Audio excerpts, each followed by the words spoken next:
everybody. I'm Joe. I'm Derek. I'm Matt. And we are the host of Beats, Balls, and Bourbon, the official vodcast of Louisville, of the Groove Machine, Louisville City supported drumline. We are members of the Coopers. We also are happy to play with Scouse's House and everything. Great show. The gentleman to my left, I think we know you. James O'Connor has been very gracious and very kind, and we are honored to have him on here. So thank you so much. We got a lot of great stuff to get to, but first we want some announcements, like we always do. First, I want to say hello to Derek. Derek is our social media engineer, and I don't even know what to call him. Is that a title? I guess I don't know. Sure. The Sultan of social media. Or I'll take it. I'm the Twitch genie apparently. Anybody that's in chat right now, you can there is a bot in chat, and he's called Night. He or she is called Nightbot, and you can. You can ask it. You can tell it commands, and it'll do things. But there's a very select amount of things it can do. I will put that up in chat. I think what you do is you type ! Commands, and it'll tell you everything that it can do. But thanks for joining us. If you haven't hit the follow button, please do that. Every follow helps us out. We're trying to become affiliates. We might be affiliates after tonight. So if you follow us, you could be part of a glorious happy moment. Yeah. But welcome. Thank you, everybody. Thank you. And Matthew Owens behind the ones and twos. How are you, sir? I'm doing quite well. I like the beard, man. Thank you. I do. I really do. Coming along slowly, but it makes you even more handsome than you never were. You got oil? I have a great selection of oils. Yeah, I use 10W30. And we saw Evan Floyd today. First thing I want to talk about is that we got about 10 of us went down to the stadium today. Evan Floyd has shaved. And he looks, what? Yeah, exactly. And there were literally people like Mike came down, a couple of guys from the Capos, and they had no idea who he was. So that was really funny. And what Evan was really, really awesome today. Thank you. We went down to where the drums and the Capos are going to be standing, and trying to engineer or trying to architect how we're going to be standing and getting all that together. It's not that easy. It takes time to work out. So whatever works is going to work. And everybody that went there today, thank you so much for helping out. It's going to be awesome. The sound is going to be amazing in this place. And it's just beautiful, and so many things, and so much thanks to the ownership for considering the supporters on how they design this thing, because it is absolutely, it's literally perfect, pretty much. I mean, with the 7 bars, there's 7 bars by the way, and 7 bars. So the seating is amazing. I mean, the seating by where the players are is just because that's where you're going to be sitting, right? I mean, that's where where Shauna was. I'm in that row behind the bench. Gosh, and it's absolutely gorgeous. And then when you're standing down there, you'll know playing on the baseball field was so small, but when that's your only the only thing you can compare to, and now you stand in this stadium and see how much bigger it is and how tiny that was. It's unbelievable. So really, thank you, Evan. That's going to be awesome. Also. Shout out to the other podcasts. We have Barrel Proof, which is on usually Tuesday nights. Scouse's House show in the house, usually Thursday, and Soccer City Radio on Saturday. So hopefully, and also a brand new one. That's right, Hot Brown Soccer Town, and Robin Pryor. I think I got that name right finally. She's hosting. She's already done her fourth show, and it's really good. So please check that out. Are they still doing podcast luchadors? I don't know. Are you still doing Martine? Is he on? He's usually on here. Martine, if you're still doing podcast luchadors, please let us know. I can't remember what his username is in chat. Yeah. You've talked about the social media thing. Any other Cooper news, or I don't know. We had a good number of parkas ordered. I didn't get the exact count. I saw where they've sent back the proof of what the embroidery is going to look like. It looks really good. Yeah. So as far as I know, that's been approved, and they're in production. They're going to be cool. Awesome. And also, I did not mention yet. Liza Weeder took over. Angel Share. The Angel Share thing is our outreach into the community, and she has taken that over. That is a big job. It's not easy, and she has graciously agreed to help lead it. She's already helped me with the next topic, which is the Harbor House Mini Marathon fundraiser. We're plugging along. We're starting to raise a little money. By the way, our team right now has the most money raised already of any of the other teams. We've got a long way to go, but it's still early. If you're interested, we're up to 25 registered, but there's a ton of people that have said that they're doing it. They're just looking to join the team. You don't have to do the entire mini. You don't have to run. Okay, so you could walk the 13.1. My big butt did 11.1 last Sunday walking. I don't know. It's an act of God. And you can also do a marathon relay. You get a group of 5 people. You can do as little as 5K. So hopefully you join us with that. Our initiative for April is to raise $10,000 for Harbor House and really take this whole fundraising thing to the next level. That's how we join the community. That's how we make sure that we're doing what we're supposed to do. So real quick, also the next shows the next show hopefully will be one of these tag-in type things that we've done before, where we bring some people in and bring some other people in. Want to get some updates from all the supporter groups. Maybe hopefully Robin will come down. She could talk about her show. We have the Harbor House show on February 22nd, Saturday, 1 to 3. It's an open house to see what Harbor House is all about and the great work that they do for the community for adults who have disabilities, and they really do amazing work. Hopefully you'll consider checking that out. Talking about the barrel building show, that'll be sometime in March. That'll be fun. That'll be cool. We'll do that from Ken's house. What What else? See me cut myself. Couple rehearsals coming up either March 14th or 15th. Please look out for that. U.S. Open. That's all we have to talk. Yeah. That's pretty awesome. So the opener for USL is the 11th, but our first game is October 7th. So it's almost like pushing Christmas up 3 days. Nice. We either get Nashville United or Cleveland something or other. Nashville or Cleveland SC or something like that. And please follow us on Twitch. You can support us there, or you can follow us. Our audio only version is on Amazon. You can check that out as well. Have I missed anything? Did I miss anything that you guys want to mention first? Don't think so. Okay. How long have we been on? I'm rambling. 20 minutes, sir. 7 minutes. Well, 7 on the air. So we're going to do just a couple of. It's almost the end of January, so just a couple of trivia things about January. Did you know that January is named after the Roman god Janus, who was the god of beginning and transitions, and often called the god of doorways? Did you know that? I did not know that. No. So now you do. Now you do. Now you know that January is named after a Roman god. It also in Turkish. Okay, I have to say this. January is pronounced Ocak. Now the reason we talk about Turkey is because we have Turkish followers. So hello to you guys. Yeah, we have people from Turkey that started following. Our friends from Turkey who call this man Uncle Joe. Called me Uncle Joe. That has to be the most unexpected part of doing this podcast, but I love it. Yeah. And also, one of the most famous birthdays in January was the king of rock and roll, Elvis Presley. Hey. Not bad. And that's it. Enough January stuff. Okay. You're here, James. Thank you so much for coming here. It's an honor to have you here. Well, thank you very much for having me. I really appreciate you having me. So it's great, and I'm looking forward to it. Welcome back. Mm-hmm. I'm so pleased to be back. And it's the first thing I want to ask is that everybody that's been on here that moves in the area, there is something about Louisville. I don't know. It really is. I mean, we used to laugh because we get some of the players where they'd meet a girl and the girl decided she wanted to come home back to Louisville, and the boy came with her. So it was great. But it's a great place, and my family really settled here, and it's been home from home for us. Well, welcome back. First of all, now we do have followers that are not from Louisville. I have some folks back east, like I said, some folks in Turkey, whatever. So if you could tell us a little bit about yourself before you started working in Louisville, in general. Yes, obviously I started, grew up in Ireland, went to England at 16, played obviously in England for a number of years. Then obviously came across, I think we were 32 when we came to America. Played obviously in Orlando, and then came to Louisville to be the head coach, and back to Orlando, and now back to Louisville. It's amazing, right? It's been you traveled a lot just because you love the game. It's amazing. I've been blessed really how far the game has taken me. I mean, even throughout my career, I was saying the other day, I've got to see so many different parts of the world. Well, I've got to be in so many different parts of the world. You tend not to see too much. You see the hotel and the airport, and a bus. But I've been very fortunate in my career.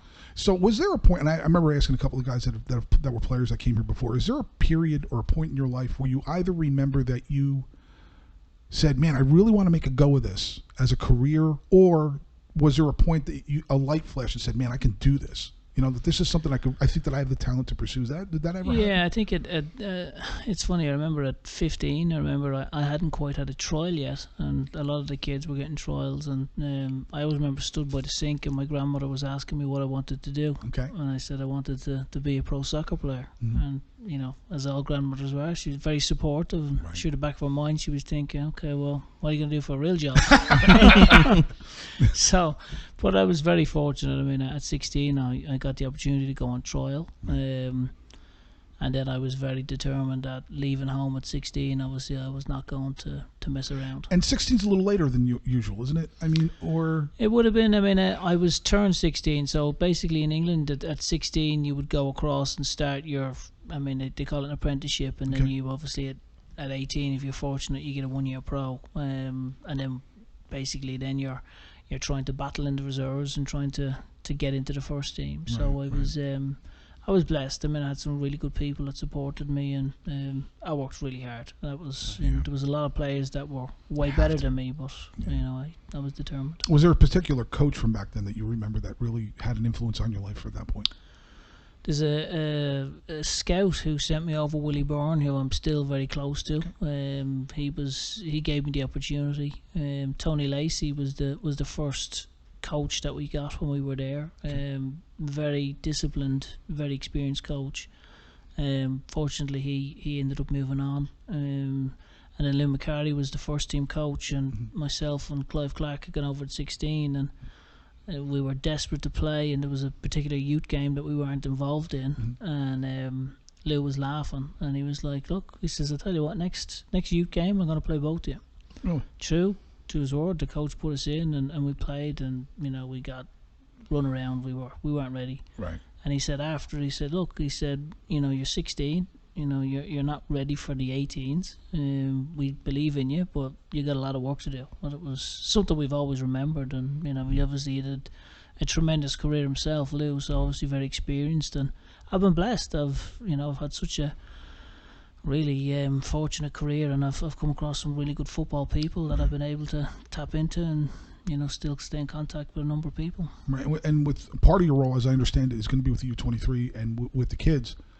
The impact that we talked about this with Glenn Wozniak, he was the coach of Kaliszek High School last year. He was on here. The impact you have on a young person, it's special. There's something really special about. You mentioned an individual that touched you in a way that helped elevate you to the next level, and now you kind of get the opportunity in some way, either directly or through others, to do that. I mean, that's pretty awesome. It's incredible. I mean, and I haven't come through the academy system. You know, obviously it was something, you know, when we were here originally, there wasn't necessarily that model to be able to give an academy player an opportunity. Whereas, you know, now you look at the plans and the growth of the whole club. I think it's incredible. I think the ownership deserve enormous credit for the way they've handled not just Lou City but the actual growth. I think when you look at the stadium and the whole organisation is just incredible. And that's what everybody that Mario, Brad Estes, everybody. We toast every time we say Brad. Yeah. As everybody should. There seems to be a bond that's kind of special amongst the people that are working there. It just.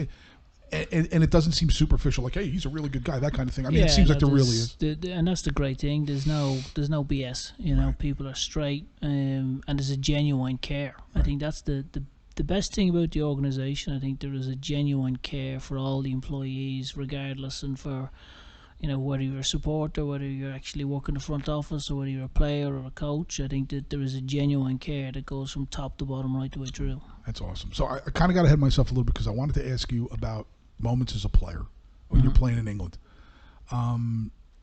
the atmosphere at the stadiums and what that was like. Even I understand you played third and second division, right, in England? So broke into Stoke's first team, would have been in the League One, and then into the second division with Stoke, and And then there was you had a pretty awesome moment with Stoke against Cardiff.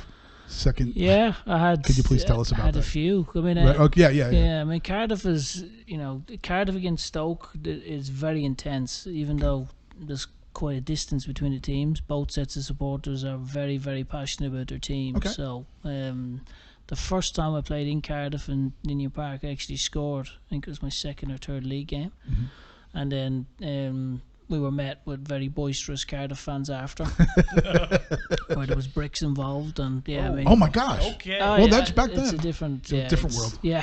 Golly. So it was, I mean, and I think, I mean, there's a real passion for supporting your team, shall we say? Right.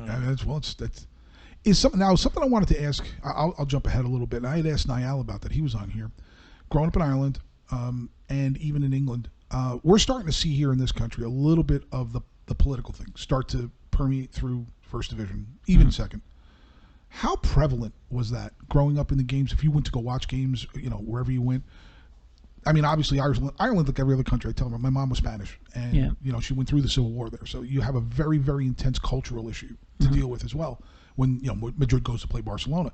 But was the political thing, did it permeate into the game? Was it the kind of thing where people went to games to sort of get away from it? Was it half and half? Did it matter? I mean, it depended sometimes. I mean, again, I remember going to Millwall, and Millwall have a very lively set of supporters as well. And I remember there was some splinter group down there, because it was a time, there'd been a lot of stuff with the IRA, and there was a lot of things that happened between Ireland and England, and there was certain instances where you would get maybe called something and stuff like that. Yeah. But I think sort of as the years went on, that sort of settled down and died off a little bit. But I think unfortunately, you always get a group that wants to, create some kind of scene for, a proclaimed cause. I think it's hard to understand. Yeah, it is. It's very hard to understand, because I think that, for me personally, sports is an escape from everything.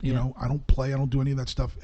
When I go to a game, it's my opportunity to let off steam. It could be this, or being an NFL fan when I used to go to Giants games or whatever. It's an opportunity to have some unity with people who are wearing the same color. You don't even get to know them, right? And all of a sudden you're high-fiving people that you've never met before. Yeah. And that if you have some ridiculous argument about politics or any of that nonsense, you don't do that. You don't have that moment. And as a player, the other thing that I hadn't asked yet is, the bond that you build with your teammates. Is it do you try to bond from the playing level, or do you try to bond emotionally? Does that make sense? I mean, no, it does. I mean, I think basically what tends to happen is you create little partnerships. So if you're playing in centre midfield, normally the guy playing alongside you, you create a partnership with. If you're playing centre back, the guy stood next to you normally has your back. And I think a lot of times then you're rooming with that individual, so you end up developing a relationship, and there's some guys that you naturally will get on really well with, you just hit it off. There's others maybe that you don't get on as well with, but you have a great game understanding, you can really help each other. So it's very individualistic as regards how it works out. But again, I think the culture is probably what drives the relationship aspect. I think if your culture is really strong, then it gives you a great chance to develop real relationships, not the fake stuff. Right. That's something that I've really, not me, everybody. We a lot of us have worked hard to get away from either the sports rivalry, because now that you've lived here for a few years, the whole Louisville UK thing. Yeah. It's insane. Well, I still laugh, because the very first game against St. Louis, we played in the afternoon, and I can still remember them coming in and saying that we were going to kick off at 2:30. And I'm like, we're changing the game because it's a college basketball. Like, I couldn't get my head around it. Right. Like, I'm like, Me we're going to change. Me either, because I'd only been in the area. I'd been back in the area for a little while. I mean, I knew it was intense. Yeah. But to change I didn't mean to interrupt, but to change the time of a sporting event so people can go watch on TV. Anyway, I'm sorry. And that's exactly it. And they were like, well, if we don't, there'll be nobody's going to come to the game. And I was like, really? And they were like, really? And then you realize, you're like, wow, it's just. I wish I was making this up, but this is Louisville and Kentucky is the rivalry that has led to a fist fight between two old men on dialysis. Can you imagine? I saw that was a news report. That was a few years ago. Yeah. And being a Giants fan, when I was growing up in Jersey, we had this insane rivalry with Philadelphia, the Eagles, and went to one of the games. We go down. I was young. I was 20 something, and a little bit more, whatever, wily, and got hit with a snowball. It was 87, missed my eye by a couple inches.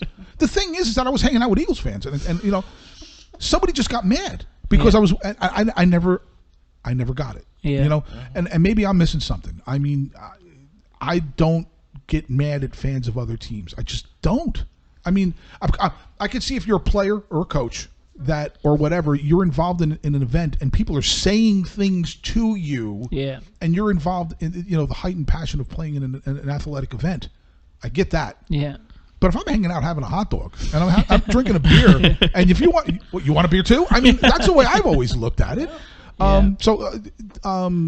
How important was it as an athlete? And the last one I ask about athletes, how important was it to manage yourself when that kind of thing? Because those rivalries over there were very intense. I mean, it was a bit of a challenge. We had an issue with Baker Mayfield recently at an NFL game, getting into a shouting match with a guy from Cincinnati. Okay. Why? I mean, if you're focused, you don't do that. But anyway, I'm sorry. What's that? Oh, I mean, I think there's so many. I remember again Cardiff. We played Cardiff at home, and then there was the police actually had to come onto the side of the field with the horses. Jeez. So and then at Wigan, the Stoke fans came down onto the field and went in to the Wigan supporters' end, so we had to come off the field. So yeah, I mean, there's so many different instances that you look at and you're like, okay, well, we need to be smart here. Yeah.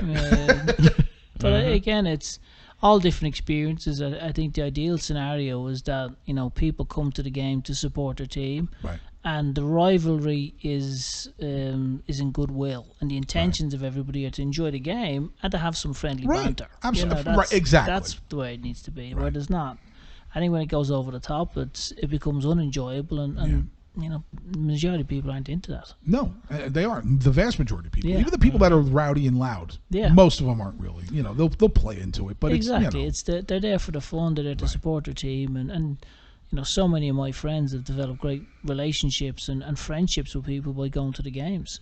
So I've two lads I grew up with, and they're avid Liverpool fans, and they'll go across whenever they can to Liverpool, and they've got their own sort of set of friends over there that they never knew, and they've met through supporting Liverpool. Right. Which is, and it's wonderful. That's great. At what point do you remember saying to yourself, "Man, I think I want to start coaching"? Was that at a young age, or was it a certain point? Yeah, no, I took my badges very early. I think it was something that I always wanted to do. I felt as if that when I was playing, I was always studying and always taking notes on different coaches, and it's just a passion for the game, really. Just love the game. So I did my licenses early on with some other players that I was very friendly with, and just sort of went from there. And your first coaching experience here, when it's so raw, I mean, it's still young versus coming from a very mature culture. Yeah, bit of a shock, right? I mean, yeah. Well, I mean, again, I sort of, when we came at 32, my plan was basically to try to use the final piece of my playing career to understand the culture and the mentality. So when I first came to Orlando, it was with a view to actually getting an understanding of culture, and I certainly did that, because you come across from England where it's just a different environment. Here you have guys that are coming out of college, and it's their first time being a professional, and they're some of them 22, 23. So it's hard to fully explain the transition. But that was very valuable to me, because when I did become an assistant in Orlando, and then obviously come here as the head coach, I felt as if I'd had a decent runway to understand the landscape. Right. And one thing I wanted to ask about, having a family and doing all the traveling that you've done. I think sometimes people don't really appreciate what it's like to have that kind of support, that people that love you, that are able to support you and boo you, in good times and bad. Yeah. Or actually boo you when things may be bad, but keep your head straight when things are good too. Yeah. Because sometimes, I mean, I've heard every good coach in my life say, and when things are great, manage that, but when things are bad, you got to manage that too. I mean, so, I mean, if you could tell everybody a little bit about what that's like. I've been absolutely blessed. I mean, my wife, Amy, we actually met through friends. Clive, his girlfriend at the time, Sally, introduced us, and I think it was 2004 when we first started dating, and just I can't speak highly enough of Amy. She's a very caring person, a lot of patience, which obviously she's needed for our relationship. So she's been fantastic. She's an incredible mother with two beautiful children, and she's done an amazing job with the kids and also with us as a family. She really has. Right, and it's and people, families, and even if like, I don't have my family out here, but the thing is, when you have people that support you as opposed to just being a renegade. Yeah. And doing that thing, because there's athletes that do that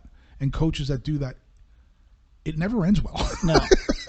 It just doesn't. I mean, all the trainers, we were just talking about one before. We were talking about who from Chicago, basketball player, Rodman, and you know he's getting his life together now. But you know if you've ever read his life story, hurricane. I mean, you know, it just an insane hurricane, and to have that, and the reason I want to circle that into what your professional family, because having that kind of support also, we were talking about the bond, as opposed to there's your desk. You know, we'll see you. You know, we'll see you next week or something. You know, whatever that is. Pretty important as well, right? I mean, really important, and I think that goes back to the value set. I think when you look at the organisation, the culture that the organisation has, the care comes through, but the value set that the for me is the biggest thing. That it shines through, whether it's one of the owners, whether it's somebody from the front office, or whether it's a supporter. You can see there's a real intention to make sure that you're in good spirits, and if you need help, they're always there to help you. Yeah, it's really awesome. And they've been there to help us too. Like they've never been in a situation where as a supporter people are like, as a group we're like, can we, and they're like, go away or something. You know what I'm saying? Not go away is hard, but it's they're very open and they want to help. There's a willingness to try to help, and I think it's incredible to see such goodwill throughout the organisation. Normally there's maybe one guy, he's a really good guy, and then there's right, he's exactly. Whereas here, great guy, right. And you mean it. So now in an administrative role, okay, what if everybody's been asking exactly your title, your position, and your responsibilities. Yeah, I don't know if we've got enough time.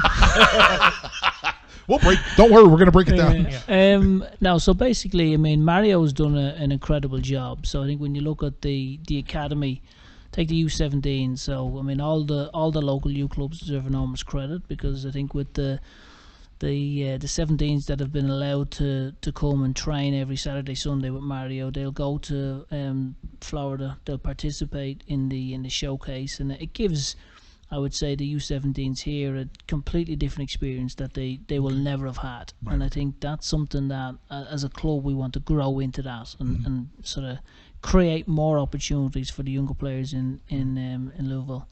I think then when you look at the 23s, that sort of builds off the back of the academy. So that would be the USL League 2. That'll start obviously this summer, which again gives a lot of local players the opportunity to be able to play at a different level in their hometown. And that's something we want to really try to do, is to get some of the younger players, and that'll be a younger team. There'll be a lot of players that'll be potentially a couple still in high school, and others that maybe are just starting college that'll come back and hopefully represent that team.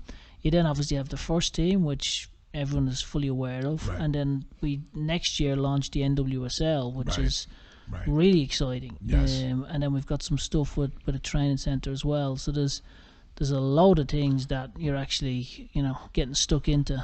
Right. The first you just mentioned the training center, and we haven't really talked about that at all, right? I mean, can you tell? I'm completely ambivalent. I have no idea the work that's going to take to build that, because that's so important. Yeah, to be honest, I don't know exactly what I can and can't say. So okay, yeah, right. I understand. So there is going to be a training center. Right. Well, there's talk that we're trying to create, obviously, with an academy. The big issue in town is the facilities. And I think that's something not just for Lou City, I think for everybody. So. Okay. I think that's something that we're keen to try to really help the community with. So there's ongoing talks as to how we can do that, how long that potentially would take, and then what's the best way for the community to be able to utilise it. So there's so many things that are going on that are really exciting, but it's keeping me very busy. Right, and then so generically, what would any training center for any club? What would that training center do for not just the team but the community as well? Well, I think if you can get a training centre, I think the big thing for any sort of pro team is where. So the location, that's the big thing, and then it's how many people live in the area actually participate in soccer. So there's so many different layers that you need to come into it from a professional standpoint. We've got obviously the men's team. Next year we're going to have the women's team that's playing in the highest level, and I would say not only in this country, but in the world. When you look at the talent pool, talk about France, maybe a couple other countries. Incredible. Yeah. So you then have to facilitate that, because in essence it's the equivalent of taking an MLS franchise and bringing it to Louisville. So of course with that comes responsibility, because you're going to have, you know, top international players that have won World Cups that are going to need an environment that is at the same level. So there's a lot that we need to be prepared for, and make sure that there's planning and that we can crack on with that. Okay. Is there anything on social media that you want to? Anybody asking any questions, or is there anything you wanted to add there? Phildo jumped in here. Hi, Phil Durbin. Hey, Phil. Phildo wants to know: did you ever consider coaching in the League of Ireland? My brothers played in the League of Ireland, brothers, so right? yeah. That's So Daniel was there for a number of years, and he retired, and then Kevin started in England and went across. He got a bad injury. He was forced to retire from professional soccer, and he could play part time. I wouldn't necessarily say I've considered League of Ireland, because I've basically my pathway has been America. Right. But it's a league that I used to, when I was playing in England, I'd always go and watch my brothers, and there's a lot of guys I know who are back there coaching now, and you know Ireland have had some issues around the federation, around the FEI. There's been a little bit of a scandal there. So we had Martin French on here. He was a big supporter. I know Martin. Yeah, and good he was lad. on here, and he's a great guy. And he talked about that too as Yeah. a supporter over there. Yeah, that needs to get sorted out. So there's a few things there that need to be ironed out, shall we say? And he also wants to know. Back in 2012, obviously USL was a little different. Yeah. He wants to know how much of a contrast you can see between 2012 and present time. question. Oh, it's night and day. I mean, I'm talking like incredible growth. I mean, I swear that the league deserve enormous credit. I think for not just for the volume of teams, but the standards that have changed. I think when you look at the teams now, with we've got our own stadium, but there's other teams that are pushing to get their own stadium. Some already have their own stadium. I think when you look at the standards that have come in, I think it's definitely in a way better place now. We were the trendsetters. We were one of them, that's for sure. And on top of that, you see teams that are really have no MLS aspirations really starting to do well, like New Mexico. Yeah, Great example of a team. They just have wonderful support at 1 year, I mean, or two. incredible. They've done, straight off the bat. I mean, you look at their support and you look at how they performed. Great Open Cup run last year, which they did tremendously well. I think that then caught up with them toward the end of the year, from a league standpoint. But no, they did a phenomenal job there. The whole organisation, from front office to technical staff, was a great first year for them. I have a thought.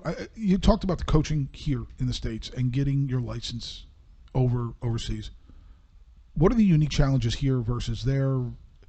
Without, you have to get too super specific. Is it? There's different. I think understanding culture and understanding mentality. I think that's probably the biggest factor. I think sometimes the game understanding here for the player's age is maybe not where you would expect it to be. Okay. I think when you look at, you start at 16, you go into a professional environment, you're in full-time training twice a day, whereas a lot of kids here at 16 don't have that same opportunity. Right. So I think that naturally then players they're, I would say, pushed a lot earlier and see things probably a lot quicker because of the environment that they get put into and placed into.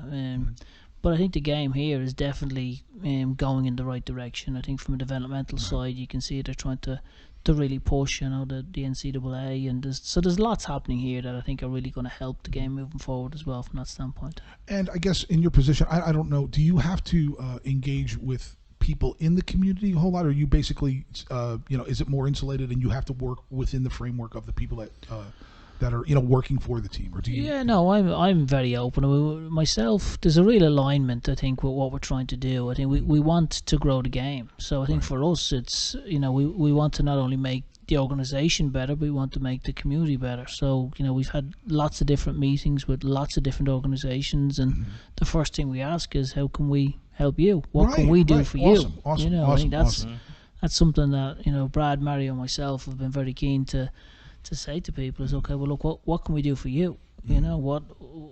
What have we got that we can leverage to make maybe your job or your life a little bit easier? And if it's to do with maybe a team or to do with something, what can we do to give you a better chance of being successful? And I guess over the last 5-6 years, we talk about the maturity of the game, right? And we talk about the infrastructure and how stadiums are architected and all that.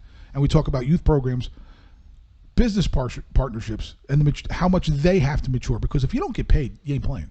And how important maturing business relationships are, and how important that is. Well, I think at the moment, I think it's a very unique opportunity, because you look at the stadium, as you say, you look at some of the partners that the club has had from the beginning. Like Baptist have done a phenomenal job of supporting not just us but the whole community. They just renewed that, right? Was that the one that they just renewed? I believe so. Yeah. And you look at, we'll say, the way they've been able to grow some of their community events, and I would say strategy that they've been able to utilise in helping people, where we've been able to work together and really sort of benefit a lot of people. So I think there's different partnerships that have been able to bring a lot of good to the community, and that's something that we've been actively trying to really push, is to do more for the community and try to see, you know, we've met loads of different youth soccer clubs, and you know the big thing that they're all crying out for is facilities, you know. Right. So we're doing our best to sort of sit and think, okay, well,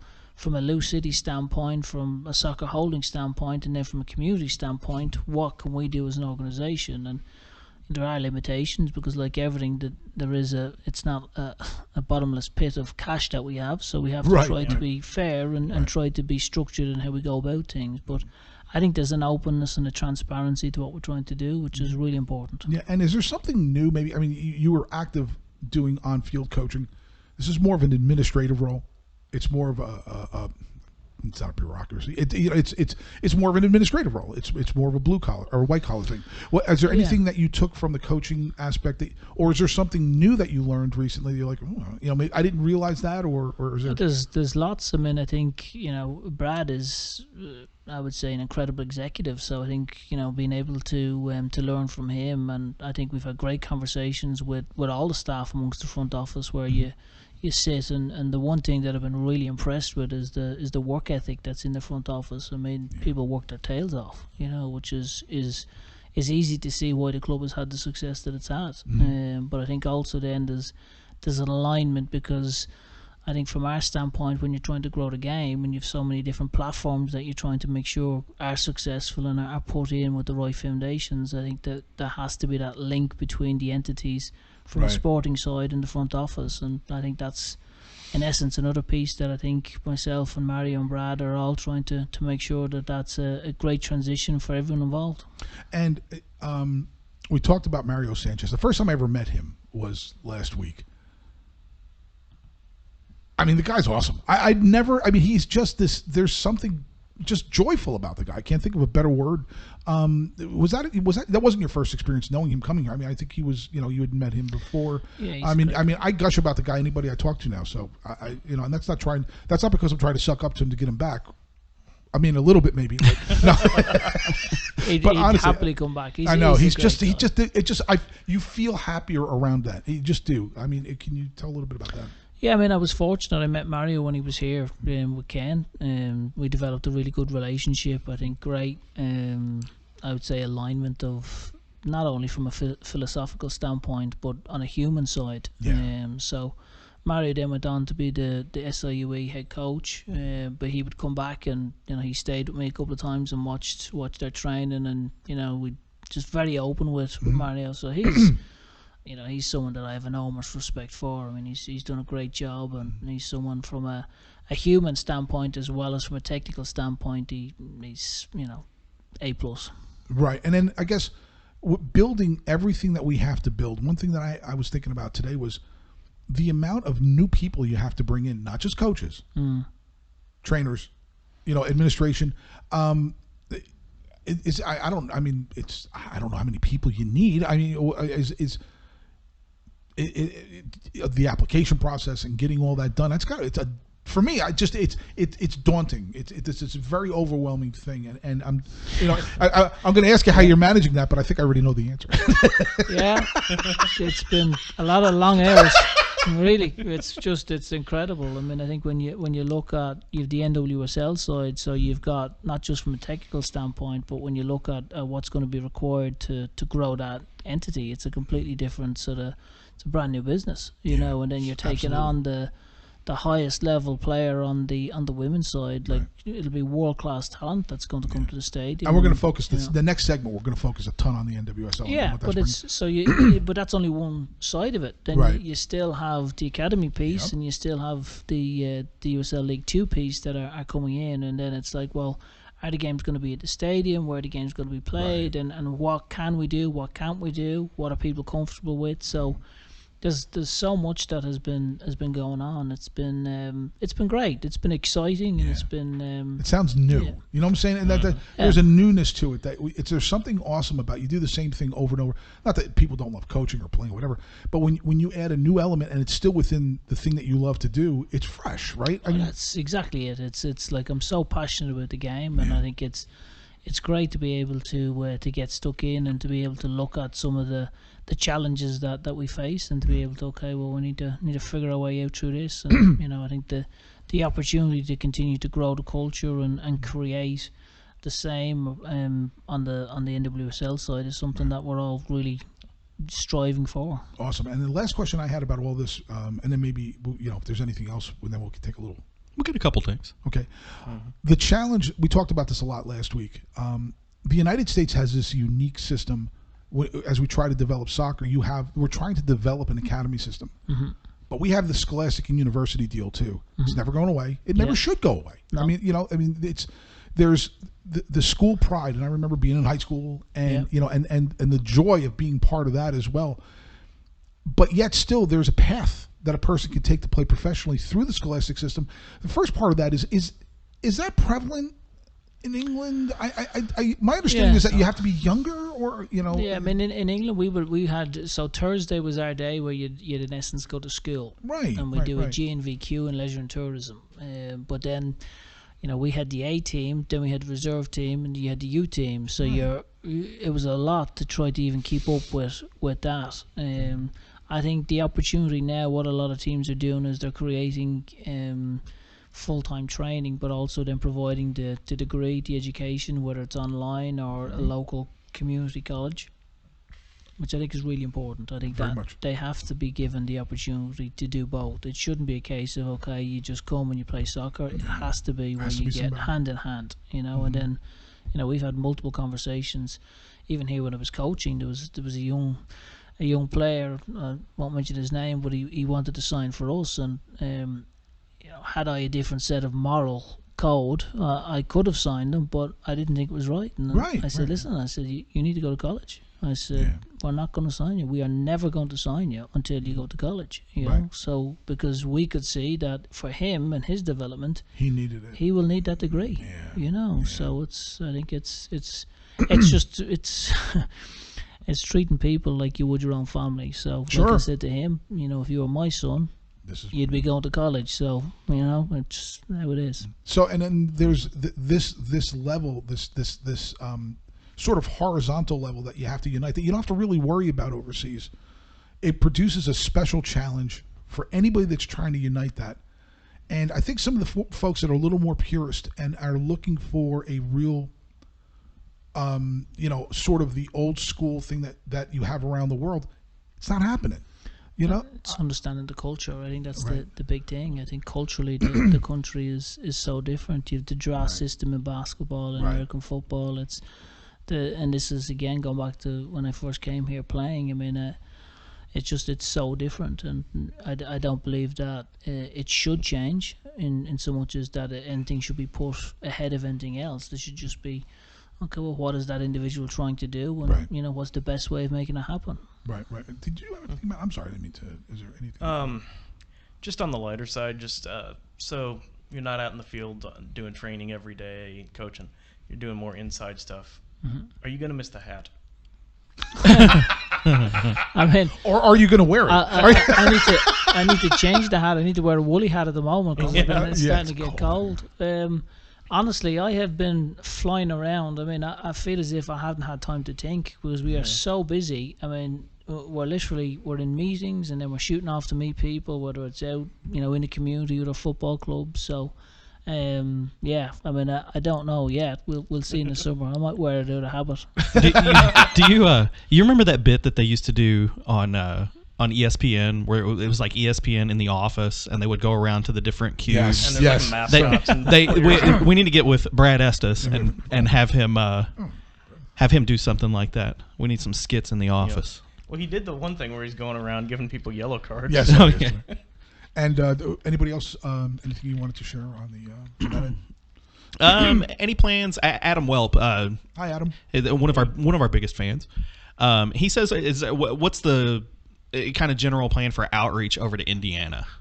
Because a lot of our northern neighbors are really curious about what's happening. Well, we're meeting a group tomorrow. Again, another group tomorrow. 2:30 in the office from Indiana. So we've spoken to a number of youth sides over in Indiana, and I think for us, we want to grow the game, not just, we'll say, this side. We want to help as many people as we can. So we've literally been sitting with loads of different clubs and saying, okay, what is it you're trying to achieve? What is it you feel we can do? Do we need to provide some coach education? Do we need to provide maybe some players to come over? Do you want us to come over and put a session on? So we've been speaking about a wide range of options to be able to help whatever that particular youth club needs, and then trying to create a plan strategically to really help them grow their club and grow the game. Awesome. Anything else? I want everybody to walk over here from that Ped Bridge. Yeah, really. It's not that far. I mean, it literally isn't that far. I always looked at that like I picture a lot of pubs and whatnot springing up around the walking bridge. Wow. So it'd be cool for Indiana fans to do their own march over the bridge. It's really not that far. Actually, honestly, from the bridge to the stadium, if we were to go from Do Love Live, it's not that much further. No, they would all have great calves. Well, you'd have to cross the street though. Boom, bang, bang, bang, people flying all over. There's some fun questions in here. Belmonte, Eric Belmonte, of course, he has the best questions. He wants to know what it's like to play against the greatest player on earth, Cristiano Ronaldo. Yeah, I mean, that was an experience. Incredible feat, incredible strength. I mean, he went by me like a gust of wind. I mean, it was like that's the thing that people don't realize. He's powerful. That guy's powerful. A monster.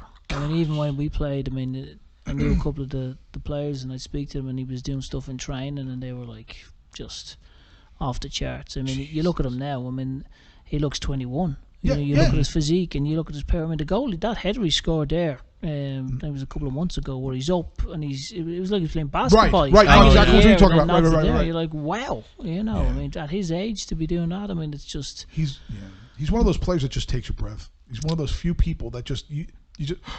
Well, you look at his mentality. I mean, the guy, he's got more money than sense. He doesn't need to do any more, but yet he brings it every single time. And you just, it's respect. You go, incredible mentality.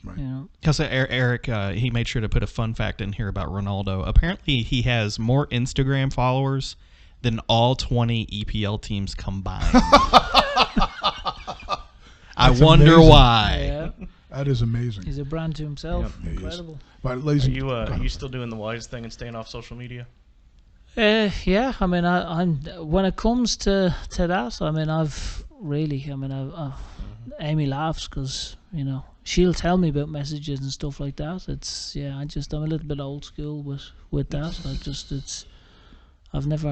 I look at it now. I don't have the time for it. I really. I mean, you're up early and we're cracking on with stuff, and it's something that's not bit me yet. There was a lot of conversation recently before we go to start doing some of this stuff about how people engage each other on social media versus. I know I'm by far the oldest here. When I was a kid in the 70s, if you had something to say to somebody, you either said it or you didn't say it. Now on social media, you can get your gander up and be like, "Hey, you're a big jerk face," and it's like there's a middle layer there that didn't exist when I was a kid. Because I remember, when I crossed somebody's path and said something that they didn't want to hear, they responded in a manner that told me you're not going to say that to me anymore. And it creates this false intimacy. Because I could sit there and Trump or Obama or whoever, hey, you're whatever, or I'm one of 80 million people. Like, he's going to read that message. So you think you're actually doing something. You're not. I mean, it's more for yourself. And the other thing is, we've kind of, I don't want to go on with it. You have to engage people personally. You know, you have to talk to them. It's almost like can you imagine coaching through social media? I mean, it's impossible. What is That the would be big hilarious. thing is trying to make sure that, because a lot of the younger generation are obviously really into it, so you need to watch it, because you can get a lot of guys that come in and will sit on their phones, and then the ability to converse, the ability to create a relationship, there's that awkwardness because they're so used to just sitting on their phones, and you don't want that. You want them to develop a relationship and bond. And there's like I said, that false intimacy. You got a couple athletes in the United States right now that are dealing. Antonio Brown, who last team he played with was the New England Patriots. He's lost it. I'm sorry, but I'm not saying, and I'm putting it mildly compared to what this guy is. They take their lives and they put it into social media, and that dopamine rush you get from that, you think it matters. It doesn't. I mean, we've had it. I mean, we were laughing because the kids. I mean, we'll take the electronics away, and half the time they haven't done that much. It's just I want them to have a break, so they go into the garden. So I'll take it off them, and then that's it. Right. And, we talked about last week, going out in the street and playing versus Well, Lincoln and I, we've taken to puzzles. Yes. So we do puzzles together now. It's great. Yeah. I had a lot of puzzles when I was a kid. I was puzzling. I knew. Okay. I will say one good thing about social media.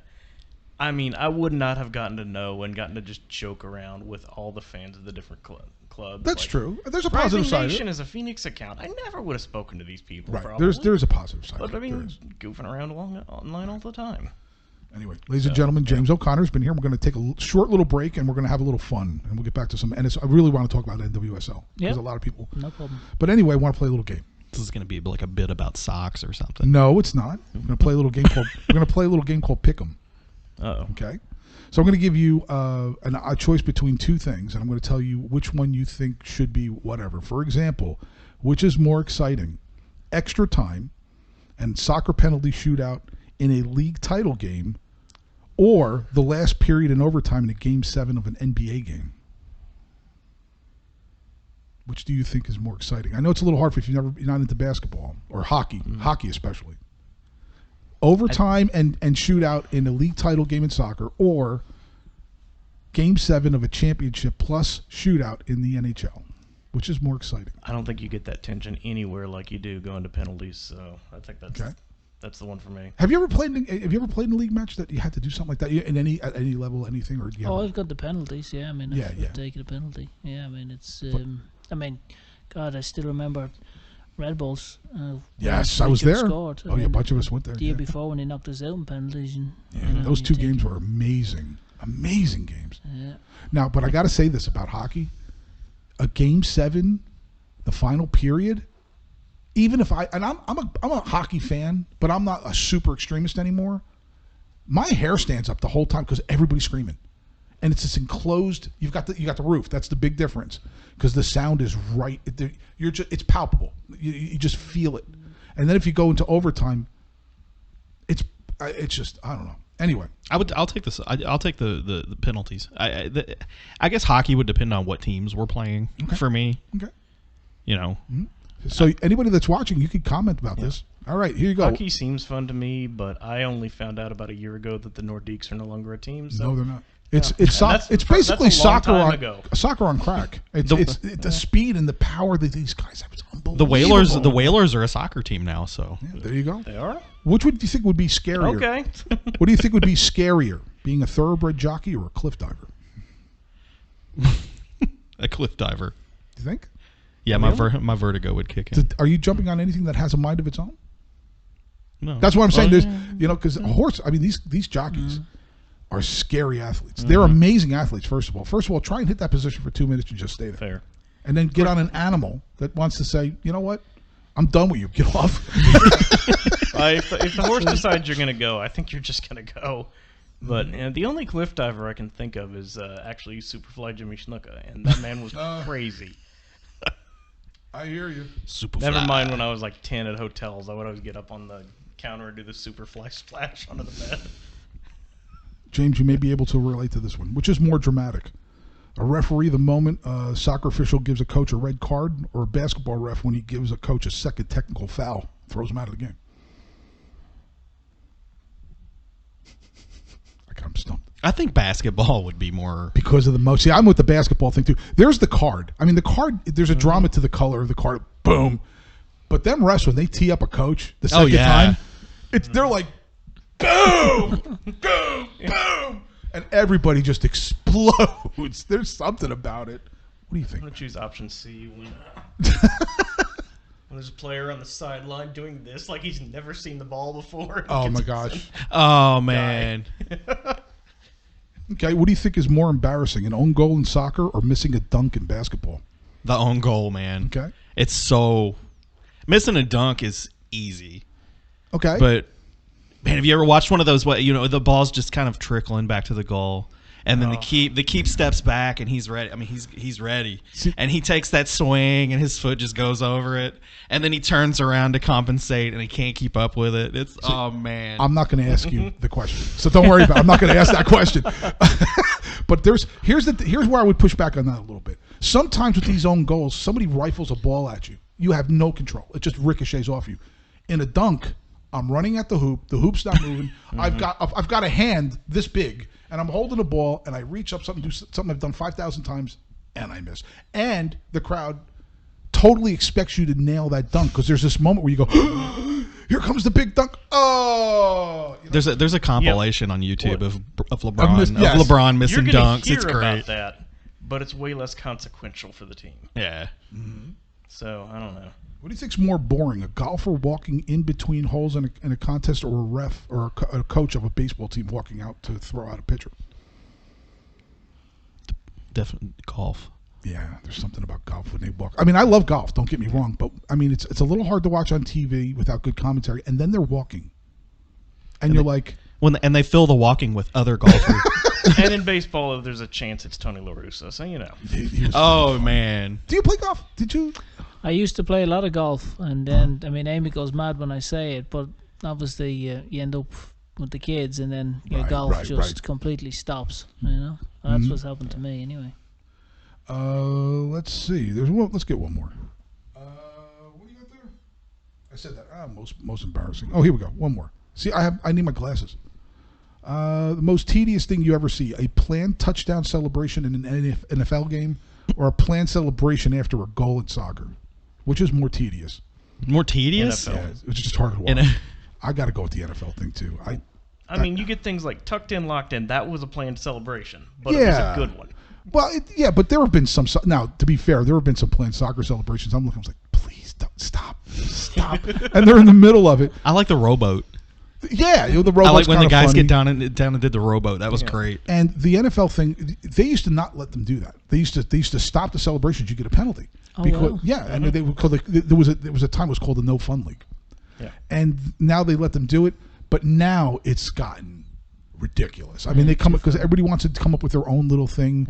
I like that though. I mean, I like it when it's staged properly. It's just that okay, everybody, let's line up. You get over there, and all of a sudden you're like, I like a really vibrant, healthy league where there are characters and there are, just back in the day. You remember all that stuff that Terrell Owens used to do? I miss Terrell Owens. When they'd play the Cowboys and he'd go down and like get on the Star and he'd like dance on it and stuff. Right. And then Emmitt Smith would come running Punch him in down the and face. crush Yeah. him. And I loved the NFL back then. What was I love when Terrell stiff-armed a player so hard he threw him onto the sideline. It was Dre Bly, what's the best goal celebration you ever saw when you were playing? Is there anything that sticks out? Or I mean, yours when you scored against Cardiff, you ran really, really far. With your celebration, you just kept running and running. Yeah, the supporters at the far end. Yeah. That was, in that particular game, the guy in the Tannoy came on and was basically telling the Cardiff supporters not to come onto the field because we were losing, obviously, because they'd beat us in the home game, so it was 0-0. So they assumed that the game was over. So they're speaking to the supporters and telling them not to come on the field, and then obviously they score. But our supporters were down the far end, so I had to run to the opposite end to celebrate with our supporters. And then when I turned around, Cardiff were attacking. You know, it's the interesting look I got from the coach. Yeah. But I love spontaneity. I mean, regardless of the sport, when somebody does something and they experience a moment of joy, and you could experience that moment of joy with them in a manner that you know that they've achieved something, and they just experience it, as opposed to all right, now I've got to run 5 steps that way, and I've got to do a couple of these and a couple of these, and it's just whatever. I mean, it's all right. I don't know. I like when one guy's doing the celebration, and then 4 other guys will run in, and they look at him, and they just start doing what he's doing. Right. Those are great, really candid moments. Yeah. Finding out Luke could do a backflip, that was cool. We also found out that Sean Tosh can't dance. I forgot about that one. I think we already suspected. I call that the North Dakotan Mambo or whatever it's called. It's the Toast Shuffle. Right. But anyway, that was just a little something to break up whatever, because we're pressuring you with all these questions. I apologize. But all right. So anyway, it's NWSL. We've talked about this a lot. It's exciting. It's amazing. I look at it as an opportunity that this city has to go to the next level. And it would literally be the first city in American history that took their professional experiences and grew the city through a women's soccer team, a women's sports team. I can't think of any other city that's ever done that. Usually they've already been established. And a woman like, Portland Thorns and those teams, but you already had the Sounders and you already had, there was already teams there. I guess was it the challenge that you said, man, this is an amazing challenge to take this on, or? Yeah, I think when you look at the people involved, I think you look at the club, you look at the challenge. I think it's something that I really want to get my teeth into. I think when you look at the opportunity for the league itself, for the growth that they have from the growth they've had, and I think for the plans that they have moving forward, right. I think it's an incredibly exciting time to be joining the league. Okay. And I think when you look at our club, the opportunity with the new stadium, and the fact that we don't have a major league team, well, this is the opportunity for us to get the major league team. And I think there's so many aspects to it that I really can't wait to get stuck into. Yeah, and one of the things I was wondering about, we talked a little about the regions of influence, right? You were talking about in Louisville with the academies, you want to grow it locally, right? And that's what all teams want to do. Here's the thing with women's soccer, I'm wondering about. We asked Mario the same thing. It's not there's a lot more space because currently we only have 10 teams. Is it feasible to think that how you approach local with women's soccer is a larger area, or do we not even? You know what I'm saying? I mean, there's no teams. We talked about the closest team is Chicago. Yeah, 5 hours away, and then you got to go down to, I think it was, what did we say, Charlotte or something? I think, that's the closest ones. Currently, yeah. Right? Exactly. Yeah. So is that? Hey, look, we want to win. You know? I think the growth that I think will happen probably in the next 5 years, I envisage being similar to the way USL went. I think when you look at how USL has gone, wow. I think when you look at, even if you take England, you look at how the game has grown there on the women's side. I think the fact that you now have the investment up in Seattle, from Leon. So I think there's so many factors that you look at and you think, okay, the league is literally getting ready to take off. Awesome. Because there's new commissioner coming in the next couple of weeks, a few weeks I think that needs to come in. So there's a lot that they need to get cracking on with, but I think equally it's just a great time to be joining the league. Yeah, and I guess as a concern as a fan, and one of the things I'm worried about, I would hate to see them, I guess the word is overgrow or expand too fast. Yeah. I mean, and there's going to be a commissioner. I mean, without sharing things, hopefully there's some sort of idea of that, that they understand that, Candidly, I think that's the commissioner, when he or she is appointed, I think that's probably one of the first things they're going to have to look at. I think the growth side of it. But I think equally when you look at how well America has done on the women's side, how successful they've been, right. You look at the growth in Europe, you look at the Canadian national team. Yes. You good look point. at very good. The way it's the direction of where it's headed. It's going one way. It's literally going to take off. Awesome. And you start talking about the amount, the world talent pool. Mm-hmm. It's a little more accessible for the women than it is for the men. Haven't been coaching here, because this is the place, or at least one of the places to play, as opposed to maybe some of the struggle you have to. 100%. This is a top league. This is a world-renowned league. So we are literally going to have the very best female soccer players, right. hopefully playing for us, and then coming to entertain everybody. So I think the opportunity for I would say not just people in this area, but from Indy, from surrounding areas, to be able to come and watch Exactly. a fantastic, female athlete is something that hopefully we want to tap into. Right, and selfishly as a fan, because I want to see the team win, it almost sounds like we're pilfering, but I don't think so. I mean, if the circle of influence is larger and we can grab more players, I would, as a fan, I would be like, do it. I understand that there's a culture of growing teams locally, but then there's the competitive end. We're playing in the first division of hopefully is very close to being the premier women's league in the world. You want the best players here. And if regional means this as opposed to this, I'm all for it, because that means it'll just be better. Listen, don't worry about that. Okay. Sorry. I mean, no, we'll be. Listen, we want. If someone's local and they're good enough, great, they get to play. If somebody's not local and they're good enough, they get to play. I think for us, it's we'll be very, very ambitious, and we'll want to be hitting the ground running in that league as well. So it'll be. And it's a similar challenge, regardless of men or women. You still have. Actually, from a standpoint in the United States, the women's interscholastic deal and the intercollegiate deal is more vibrant and more important to the women's feed than it is to the men's side. So I guess the challenge of locking in with them and making sure that there's a connection as well. Exactly. I mean, I've already had some great conversations with Karen Ferguson. She's someone who I've enormous respect for at U of L, and I think tapping into to so many different contacts and layers, whether it's regional, whether it's local, national, international.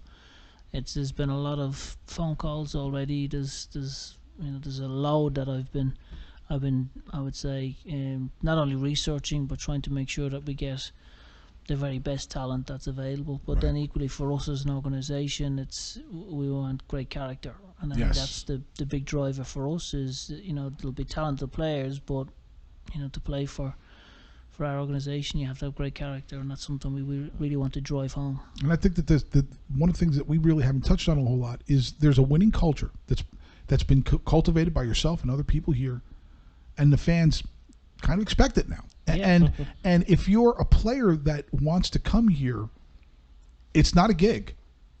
It's your heart. You know what I'm saying? And that you have to, because I'm not going to be any lighter on anybody. I think, and that's the great thing. But I think the great organisations, if you look at Manchester United in their heyday, Liverpool obviously went through a phase, a long period where maybe they weren't winning, but the expectation was still to win. I think teams that have had success, I think people will always have that expectation, and I think it's whether the expectation is winning or whatever that expectation is, it's making sure that you have players and technical staff that can manage the expectation. Right, and the other thing too is, as a fan of I'll support any American team in any sport. I don't care what it is. I don't care the gender, whatever.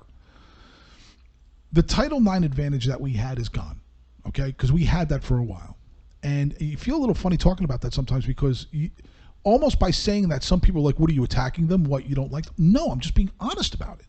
Right? And you see Spain, and you see England, and you see France, and you see these nations that have really, in almost a much shorter time, matured their game because they had a much better infrastructure. Is that a bit of a challenge for you, or do you, what? I think the challenge will be keeping the best talent in this league. I think that's something that I think the league will look. It's not rocket science. I'm sure they're aware of it. I mean, they've just lost Sam Kerr, who's gone to Chelsea for a huge amount. Real Madrid are bringing in a team next year. Like the global game on the women's side is going through the roof, and that's why when I look at America, it's not going to be any different. Right. Right. So there's some of the challenges that now you came in 5-6 years ago, and some of the challenges you had in scouting for a brand new Division III USL team versus some of the challenges now of creating a Division I NWSL team. What similarities and what differences? I think in this role, obviously, looking at technical staff, I think when obviously I came in originally, I was the coach, and in essence it was myself and Daniel and really cracking on with things. I think in this situation, it's trying to appoint a coach, whether it's male or female, and that's a question we keep getting asked. And for us, it's the best person. I think it's making sure someone has a good understanding of club values, club culture, club expectation, and then making sure that there's a good fit from a character perspective on the recruitment side. And I think we see as a key appointment. We want to get somebody appointed that will understand what we need as an organisation, but then also from a character perspective that is a great match. And I see, for me, obviously it's sitting down with Brad and John and everyone and going through the whole process, and then hopefully getting a great candidate, appointing them, and then supporting them the very best we can to make sure that they get what they feel they need. Is it a robust pool of players? Is there a strong pool of players that we can pull from? Is it that maybe we still have to grow the system in order to pluck them from wherever they are? Yeah, a bit of both, I think, really. I think when you look at it, I mean, there's 4 international slots that the league have. They become really important. Obviously, MLS and USL is slightly different because they have a lot more. The collegiate game is very prevalent as well, so it's making sure you have an understanding of that. We're very hopeful.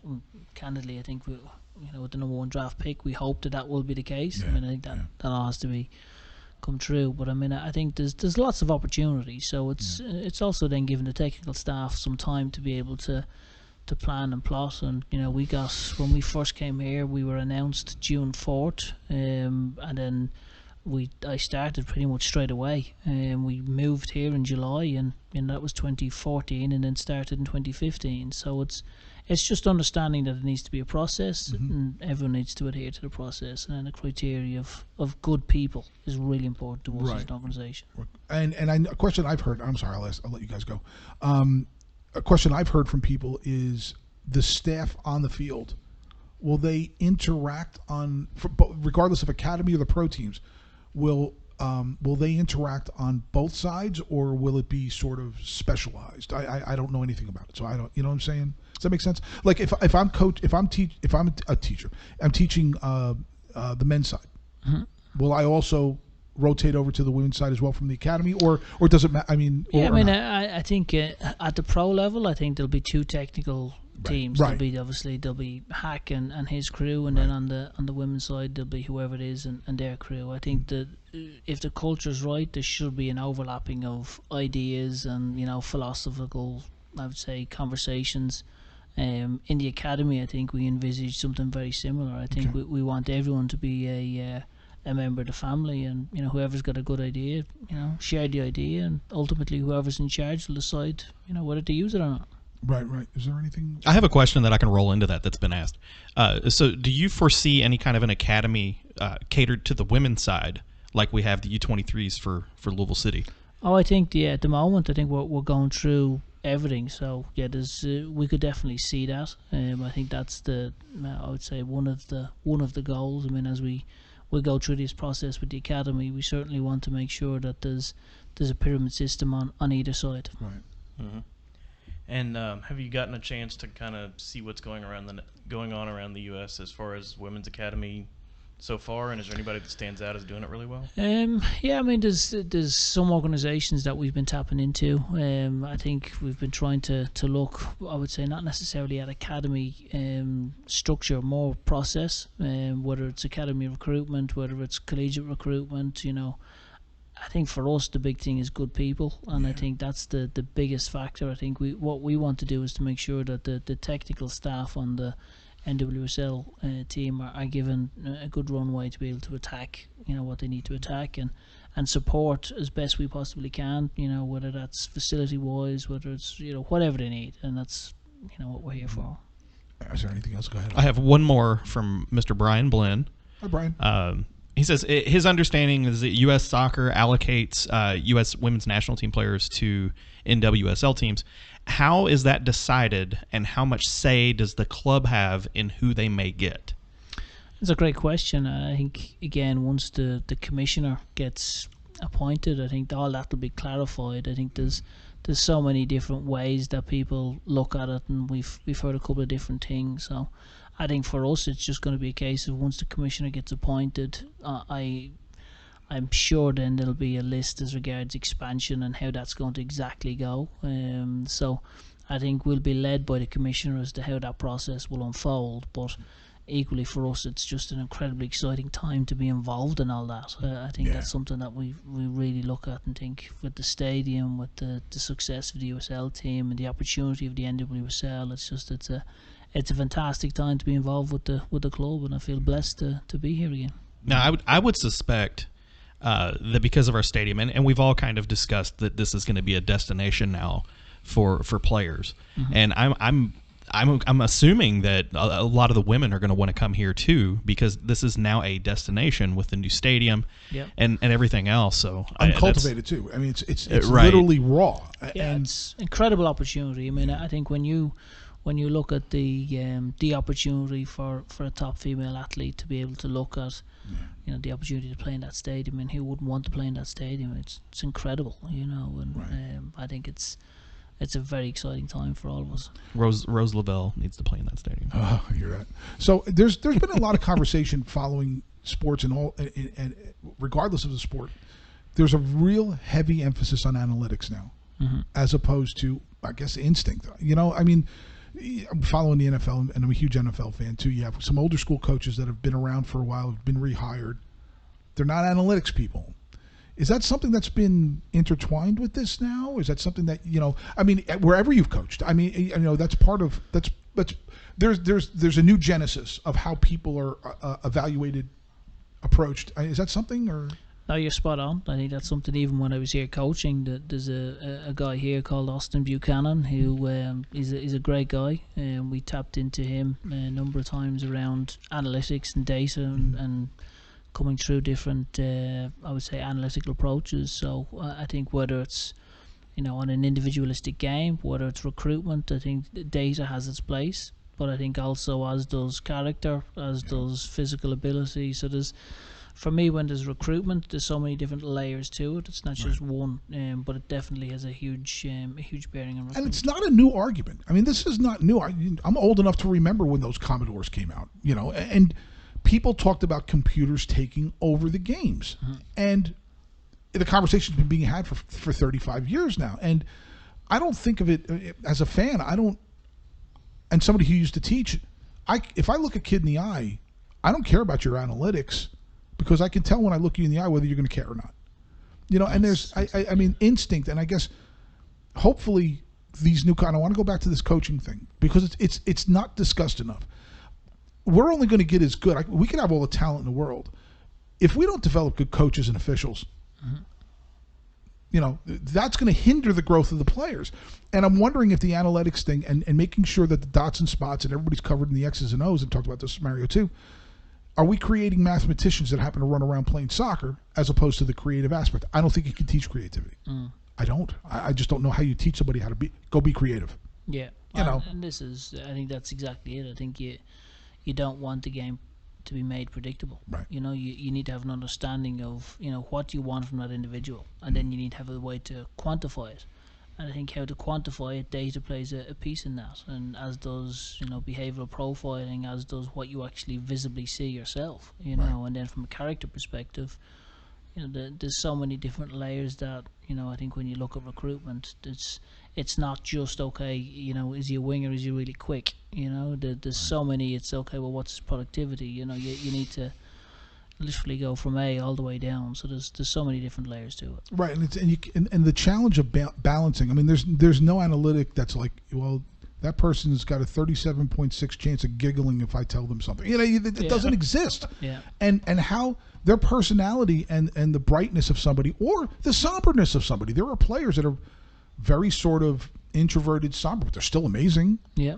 And there's no data point that's going to give that to you. A human being is going to make sure that works. But this is you're then into EQ, Joe, and this is the thing that, again, you need to be, you need to have good emotional intelligence, because when you're dealing with humans, you need to have empathy, and you need to understand what makes them tick, what allows them to perform. I think there's it's not just data, it's not just EQ, it's a combination of everything. Okay. Engagement with I'd say here's something I'm not very, very knowledgeable of, is the engagement of the women's national team and the federation with the league. I don't know anything about it. Is does it need to be there? Is it there? Does it? You know what I'm saying? Yeah, no, that's I don't want to put anybody. I'm asking because I have zero knowledge. It's ongoing. I mean, you have players that are allocated, to the league from the national team. They're paid, by the federation. So it's a little bit different in that way. I think that's something that, again, as the league grows and as things move forward, I'm sure that'll be looked at. So there's so many things currently that I think the league themselves are analysing and looking at, and I think the commissioner, when that person is appointed, has got to provide the direction that the league owners see the league going, and then set off on a course, and it'll be a great journey. I think we're joining the league at an incredible time where we're really fortunate to be able to get the opportunity, and great credit to the ownership for stepping up and bringing this to the town. And before I move on with that, what this ownership group doesn't get the credit it deserves. It just doesn't. I don't hear it enough. They don't have to do what they do the way they're doing it to get paid. I mean, you know what I'm saying? I mean, yeah, and I agree totally. They're very unassuming, and I think they you have some people in life that are very quiet achievers, and I think they've done an absolutely incredible job. I think when you look at the club on a national level, I think it's given a blueprint of how to start up an organisation and really go on, and not only from the success on the field, but the community involvement and the relationship between all the supporter groups, and it's like a big family. So they deserve enormous credit for the way it's been set up. Is there anything about the league that I haven't asked about that you would like to let people know about? I mean, I don't want to miss anything that you think is important for supporters to say, like, wow, this would be something you want to consider too. Yeah, I think I don't think we've missed anything. I think the fact that you're going to get world-class talent, it's the equivalent of, we're going to have players we'll say, if we're making comparisons on the men's side, of like Paul Pogba and top players, the international level, that are going to come to town. It's I think it's just absolutely incredible when you look at the talent that these female players have, and to see them be able to come and play in our own backyard, and then some of them will be representing us. It's incredible. It's exciting, and going back to finish that part of it, this is literally this is our door. This is our door. If you love the Louisville community, you've been here. You got both been here your whole life, right? Mm-hmm. You've been part of the soccer community since you were a kid. If somebody told you 20 years ago, I've asked you this before. I mean, but 20 years ago that this was happening, and this game was the thing that was going to put, because it was always basketball, NBA. We need an NBA team here. That soccer is going to be the game that do this? I mean, honestly, what do you think? I mean, I had a conversation with a guy, and I vividly remembered this conversation. I was at River City Indoor Soccer Club. I'm not going to name drop anybody. But this was 3 or 4 years before we started, all of these discussions and whatnot about bringing a team to Louisville and stuff. And he laughed at me. He said, pro soccer is never going to come here. Right. He's like, it's not going to happen. You don't have a fan base and blah, blah, blah. And it turned into a big thing. And, I'm blown away by everything. Yeah. But that was, 8 years ago? 9 years ago? And that just blew my mind. I'm like, well, whatever, dude. When I was young, all the time coming up through grade school, played sports the whole time, because eventually I had to stop because I'm terrible. But it turns out, you were a world-class mascot. I was. But if you want to play in high school, you have to be good at it, and that pretty much ruled me out. But it seemed like everybody who played youth sports was playing basketball and soccer. Right. Basketball, obvious, it's Louisville. Right. Yeah, you're going to see basketball. So those are the two sports all the kids were playing. So I've kind of always figured it would be pro basketball over soccer, but I thought it'd be one of the two. Mm-hmm. I'm happy it's soccer. I prefer it. Right. A couple things about infrastructure right now as it relates to the game. There's this ongoing thing about promotion relegation. Okay. Edwards, the commissioner, has already said at the USL level that the door's open. I don't think we're anywhere near mature enough, but would love to see it someday. You played under that system. Mm-hmm. What do you think? I'm a massive fan. Mm-hmm. I really am. I think when you look at the excitement that gets generated, I think too often you can get in a system that doesn't have promotion relegation. There's, if you're out of contention in the playoffs, you could have a number of games that become meaningless. Whereas I think in a promotion relegation system, there's always games that have something on it. You're either fighting to get into the playoffs, fighting to get promoted automatically, or fighting candidly to stay in the league, which generates huge excitement. And this is the bit that eventually it will come. I mean, I don't know when, but I definitely see it happening. And when it does come, I think people will be amazed at the excitement that it generates, and then the TV interest will be through the roof again. That's what I say. There's a reality TV aspect to this that has never been experienced in sports before. You're talking about, like, and you played in the divisions where your livelihood is literally linked to moving the team up. That doesn't exist in the NFL or especially the NBA. I walked away from being an NBA. I used to love the NBA, but I'm not a fan anymore. The guaranteed contract thing was a part of it. As a guy that grew up following the Knicks, they suck. I mean, they literally suck. And watching these guys play with zero passion, they don't care. They're getting paid one way or the other. They're getting paid. That doesn't matter. They could be in last place. It doesn't matter what. And now, if you could, was there? I mean, you played at those levels. You played in a playoff thing. Is there any way to relate that to everybody and tell people what that the insane passion that has to bring out of you? I mean, but it's not just from the players; it's the supporters. Right. You look at the supporters. I mean, some of these teams have been in the leagues for decades, and then all of a sudden they're fighting at the wrong end of the table. Right. I mean, the supporters. I mean, as long as they stay up, they'll tell you it was incredible because people will speak. Some of the great, Bournemouth are a phenomenal example. Bournemouth were nearly relegated out of the Football League, which is the 4th division. Right. And then they go and they manage to build themselves back up, and then promotion, a lot of hard work. But you look at the story of, nearly falling out of the league and then rising all the way up to now the Premier League. Right. I mean, for Bournemouth to be in the Premier League is amazing. Absolutely. I mean, that's I don't want to be disrespectful. It's a beautiful town, but it's a small seaside town. Right. And you've got teams like Aston Villa that, had periods where they weren't in the Premier League and they're, won the European Cup. So there's so many aspects to it that will generate huge excitement. Right. And I think it'll be one of them things when it happens, everyone will be like, oh my God, I can't believe we didn't do this before. This should have been done years ago. And my family, I have family in Madrid. And southern Madrid, and Leganés in Spain is right down there, and I have family that lives there.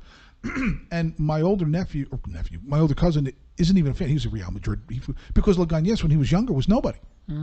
So they got promoted 4 years ago. I mean, they're probably going to get relegated this year, but they got promoted. And it's just on Facebook. I gave him one of those Facebook calls. He was in tears. Yeah, you know what I'm saying? And he couldn't talk. And he was not even a supporter of the team. Yeah. And there's an aspect here. There's this. You're losing. Yeah, we're gonna lose it. See you next year. Yeah. Okay. Hi, we're back. There's something 100%. About that we're not missing, and I think that's the next level of this whole deal. I sometimes think that FIFA could step in and tell people what to do. Am I wrong? I mean, I don't want to. I think that's what's going to happen. And that's what I think the back door is too, is that someday, and I think it's probably going to be generated by money, is that someday they're going to look at this entire landscape and say, it's 4, 5, 10, 20 billion. You fix it. Yeah. And that's that. Yeah. Just fix it. And I don't care how you do it because I'm getting paid. I'm making, I don't know how much money FIFA generates, but they're making it's got to be billions of dollars. Okay. I mean, so, they made about $1,000 off me buying those stupid cars. Right? So I think someday, he's fix it. Yeah. And actually there was a meeting the president had with our president when back in 2016, and I remember the meeting where he said, "Look, I can't tell them what to do, but I'm persistent." Yeah. And I'm hoping. But at the same time, let's look at the other end too. For the purists out there that are just like, let's blow everything up and do it tomorrow. Can't do that. We've got a lot of maturing to do. Would you agree? Yeah, I think when you look at the current system, obviously, an MLS franchise now, I think is 325 million. So you're looking at it, it's, insane amounts of money. And this is where it's a unique system. Yeah. And I think when you look at FIFA, they've shown great leniency. They've tried to I know there have been conversations where they've said, listen, we need to manage this, and I think there's certain aspects that I think are manageable, but I think that's probably the biggest one is, you're dealing with a separate entity that is worth hundreds of millions. So it's a delicate situation for US Soccer and FIFA to try to mandate. But I do ultimately believe that there will be a system moving forward that there is a form of relegation and promotion. I've never supported an MLS team, and I was just talking to a friend of mine, Donna, last night, and she's like, I've been to like 3 or 4 Red Bull games, and I went to the Metro Stars games for a few of them the first year they were there. Yeah. Growing up as a Cosmos fan. Now we didn't have promotion relegation, but we had Pele. It was different. Yeah. It was different because we were bringing some of the biggest names in the game over here. In the world, yeah. That's not the case right now in MLS because of unless they want to retire. It's just there's this other thing, and ask just I don't know. It's hard to follow this TAM-GAM thing. I try to. Designated players can only get. I'm going to trade you for a GAM and a TAM. I don't even know. Yeah. I don't think you have to deal with overseas. No, it's a unique system. I think there is no GAM and TAM in any other league. I think that's unique to MLS. I just think that they are making strides in trying to grow the game, but I think ultimately FIFA will have a big say in how it plays out in the next 5 to 10 years. Put Rooney in coach. Yeah. Jeez. Just as a soccer fan, the men's team has been a terrible disappointment. I'm not going to ask you anything about the men's team. All I'm going to ask you is, as a supporter, I don't know, is it Ireland, is it England, whatever team, when you've gone through that as a supporter, what's that like? I still haven't forgiven Thierry Henry for his handball. Right. Yeah, I mean, former Red Bull. It's you look at it, I think, as growing up in Ireland, we all wanted to. I mean, the World Cup in 1990 had such an impact on Ireland as a country because Paki Bonner made that great save against Romania, and literally, soccer just went through the roof. And I think it's similar here with the World Cup. I think there have been moments where it's really sort of kicked on, and moving forward, I think there'll be even bigger moments for this country. But I think World Cups tend to create enormous excitement, and that was what was disappointing with the last World Cup on the men's side, was the way that sort of played out. So I think that ended up being a missed opportunity for the whole country. So I think it's hard, and hopefully moving forward they're at the next World Cup. But the flip side is the females have done an absolutely incredible job. Amazing job. The American women have been phenomenal. But now, once again, I want to ask you from about the world perspective of these other national teams on the women's side. Was immensely impressed with Spain the last time, and I keep talking about them. I'm half Spanish, but at the same time, they were beautiful. The way they played was just wow. And I wonder, going back to what we were talking about, the creativity aspect versus the math. How do you engage our players from a creativity standpoint? To me, it's just take the ball, go kick it around someplace. Am I missing that? Is there something else that I'm? No, I think you know. There's a danger, especially when you go on all the coaching licenses. It's so structured, that the coaches feel that they have to coach everything. There has to be an element of freedom of expression. Go and let the kids play. I think, from a developmental standpoint, there has to be periods where there's not that there's no coaching, but it's just let the kids play. I think too often you see the coach come in, stop, and then the coach, it becomes more about the coach, not the kids. And you're like, look, there needs to be a balance. There is times where they do need coaching, but there's a way to do it.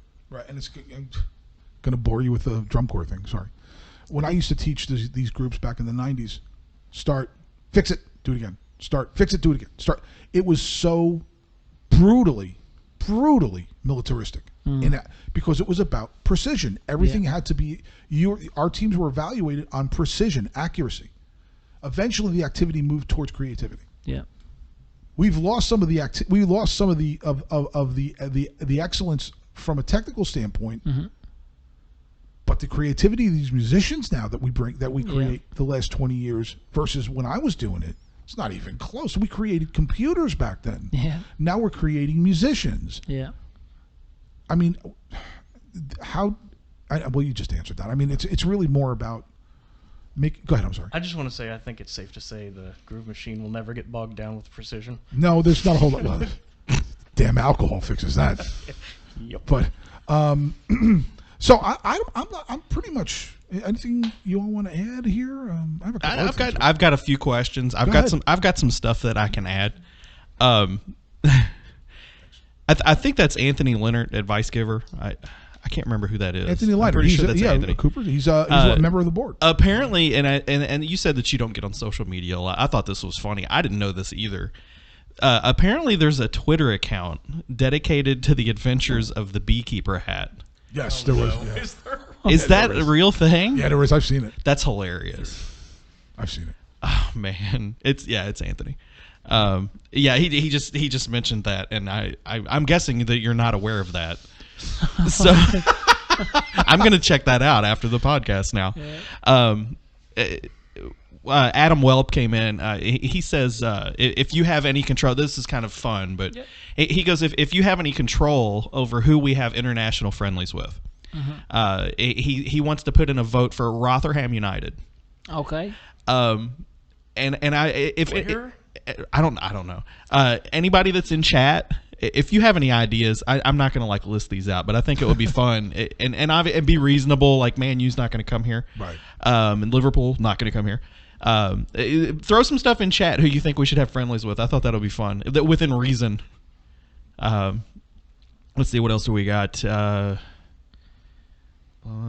3. Okay, so one thing that I can add. You do remember the Wool Cup, right? Mm-hmm. Okay, Eric. I don't know if you're still in chat. Eric runs Black Sheep. The Black Sheep run the tournament and everything. Okay. Can you imagine? And I'm talking to Eric right now, and anybody else from the Black Sheep. So the front office won the Wool Cup last year. Can you imagine Eric and all of you Black Sheep guys? How good the FO team is going to be if he comes in there again. I've heard some horror stories about this already. Yeah, well, I was at that. I saw you playing when they opened up the other thing, and I was both impressed and scared at the same time. But I do want to ask now, getting off of some of this stuff. You're an Everton supporter, right? Roughly. I like Everton. Like him, not a supporter, but you like him. Yeah, no, I like Everton. I mean, as a kid, Celtic were the big drivers. As a young kid, Man U to a period. But then at 16, it was just my life completely changed. It was okay. I'm leaving my family, so now it's like okay, I need to get in gear here. When you see a team like that that has a passionate fan base and have some of the struggles they've had this year, and you look at it and you say. I mean, I just lose I've become numb to it almost. Yeah. Like this last match, where they gave up 2 goals in the 93rd minute. And I literally sat there and went, "Yeah, here we go again." Yeah. I mean, we've never experienced that here in Louisville. We have literally never experienced that on any level. We're ridiculously thankful, spoiled. Thankful to you, thankful to John, thankful to everybody. But is there any insight? Based on how they're built, I mean, is there nothing? I mean, I don't know. It's heartbreaking, but it's not. Well, it's so heartbreaking. It's like you can't break something that's already broke.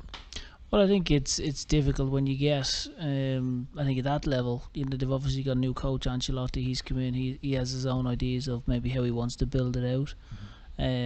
But yeah, it's. And I think when you look at the Gladys Street end, you look at the history that Everton has, and then there's incredible passion, for their club. And the Merseyside derby is obviously a huge game, and I think it makes it worse for all Evertonians because of Liverpool are like a freight train coming down. I mean, it's just been incredible. Unbelievable. So it's one of the most dominant sports teams I've ever seen in anything ever. The only thing I could come up with is the Bulls in the 90s that when they won 70 something games. Yeah. The Dolphins in what? They undefeated season. That was like 72. I can't believe I was alive for that. Jesus. 40, 41? 40, yeah. I'm catching up. 3 of us are all within like 1 year of age. God bless you. Well, yeah. I turned 15 in June. Realistically, from both the men's and women's side, realistically, 10 years from now, what do you think you'll see? As a fan, I mean, without even getting into specifics. I think in 10 years that there will there will be promotion relegation. And I think on the women's side, I think the women will be akin to the current male structure. So I think it'll go through the roof. Excellent, excellent. And I guess that's what I was talking about. Sports and every sport goes through their highs and lows right now. Yeah. We're on this tremendous high. Yeah. Someday there's going to be a little bit of a dip. Yeah. NBA's going through that right now. Infrastructure to me at the national level is what sustains that, and I see some issues with the national level. Yeah. How? Let's say you're in an executive position at that time. How do you manage that? What do you do to mitigate against that? There's just a general deflation of interest, and it goes back up and it goes back down. What do you do to mitigate that? Because that's a concern for me as a supporter. Is that someday it's gonna peak. Yeah. It's gonna hit that first massive peak, because we saw it when I was a kid with the NASL in '79. Yeah. We thought it was never gonna end. Yeah. We thought it was done. We had 8 billion teams and everything was fine. And within 3 years, because that league was a bag of dog shit, it died. Yeah. And I'm not saying it's going to happen here, but like I said, there's some. Oh, no, so I what think- would you do in your position, or is it maybe from a leadership position, to try and I mitigate? think, you need to certainly try to manage the growth. I think that's probably the biggest thing, and learn from the lessons of the old NASL. I think you certainly need to have your finger on the pulse as to regards the trajectory of the league. I think like in every sort of sport, there are warning shots. So I think the sensible people have been able to, I would say, pay attention to warning shots, and then put procedures and policies in place to make sure that the trajectory stays where it needs to be. Mm-hmm. Another thing I wanted to ask you about is, as somebody that's done the coaching thing, you've played a little bit. You have to be a little bit more sensitive towards people's. There's a PC culture out there, and how you have to manage that now versus probably when you started playing, maybe not as much. Yeah, it's definitely changed. I think you look at. I think understanding personalities are really important, and understanding, which players can, potentially take a little bit of a bollocking in front of others, and Yes. which ones can't. Candidly, which ones you need to speak one-on-one and be discreet with. So, Right. I think understanding human beings is. And that it's comes really back to what important. we were asking about before: is the analytics versus the engagement eye to eye with somebody. Yeah. And analytics are never going to be able to tell you that. You talk about like being an NFL fan. When I was a kid in Jersey, Bill Parcells. Everybody, if you ever watch an interview about Bill Parcells, they'll all tell you he would go to player 1 and do this. He would go player 2 and he would do. He engaged them all individually, based on their personalities. Am I missing something? You're not missing anything. Is there anything else you want to add? No, these guys are Just being guys. Eric and Anthony going back and forth in chat's cracking me up. I want to say once again. I've been saying this. I really want to compliment Eric and the Black Sheep. Ooh. I really do, because what happened? Adam Welp comes in. He says Jameson or Bushmills. Okay. So, I mean, I've got that. There's a large. We have both. We have both, over actually, there. yeah. I have a very large picture on my wall here. You can't really see it on camera, but it's the Bushmills distillery. Another dead soldier. So, I guess, Eric, thank you so much for what you're doing with the Black Sheep, and to all the Black Sheep folks and the Sheep's Pen, thank you. You guys are doing a tremendous job.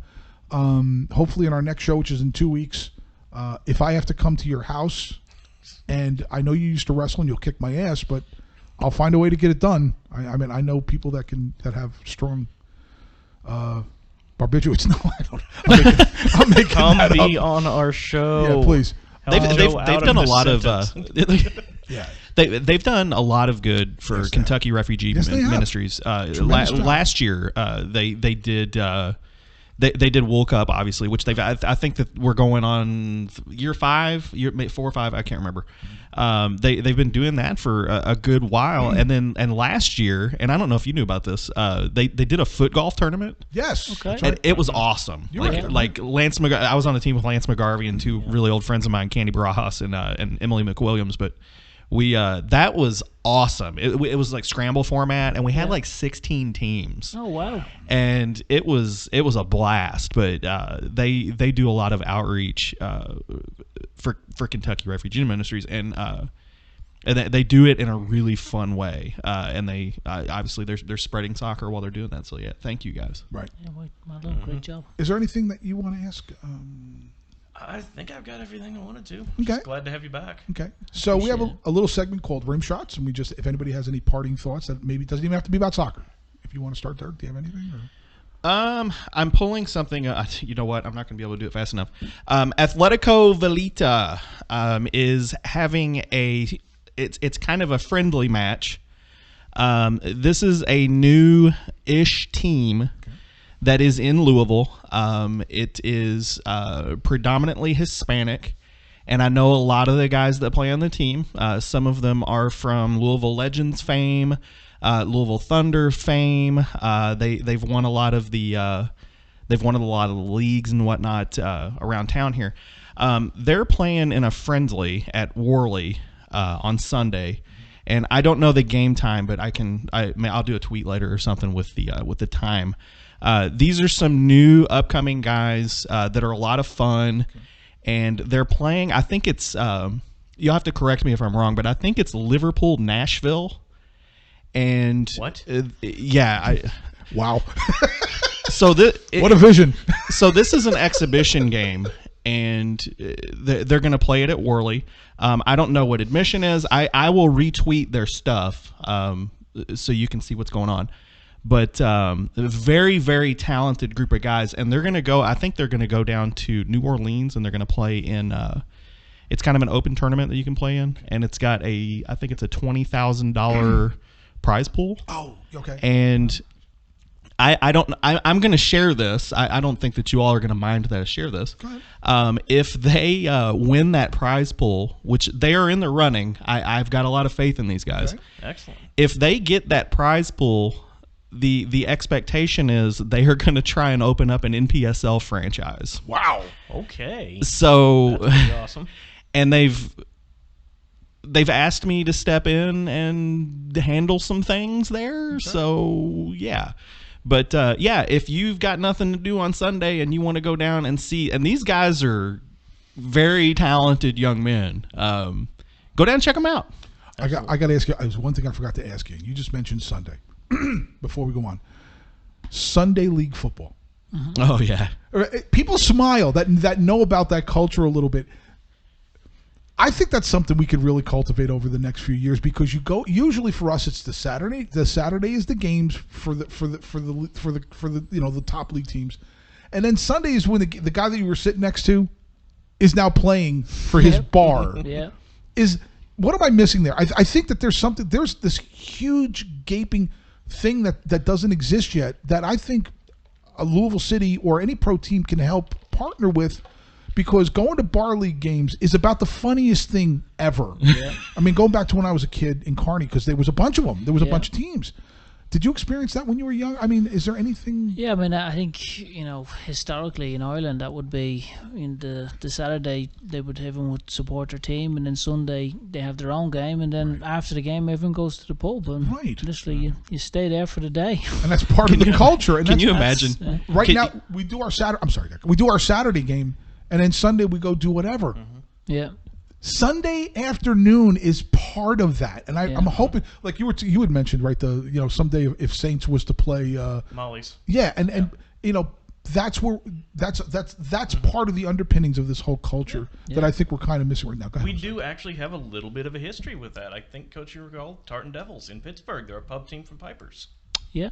Yeah. I mean, look how far. Look what became of that. That's just, Right. Can you imagine 3 or 4 aside, older folks playing on that box field out in front of the stadium, like on very Sundays? cool. Oh, By the way, we were there today. Constantly. Incredible. That is beautiful. What they did there with the foosball court, amazing, outstanding. I'm very, and I heard Dr. Lynn maybe was the one that was behind that. Maybe so Dr. Lynn's awesome. Hopefully I'm we get that. very, very happy about the box field. Yeah. You guys That's know gonna me. get I'm used. very happy about the box field. That's going to get used. Yeah. Oh yeah. They're gonna. So, you have anything you want to part with there? Any rim shottish stuff? Sure, why not? So I've been kind of thinking. We talked about promotion and relegation.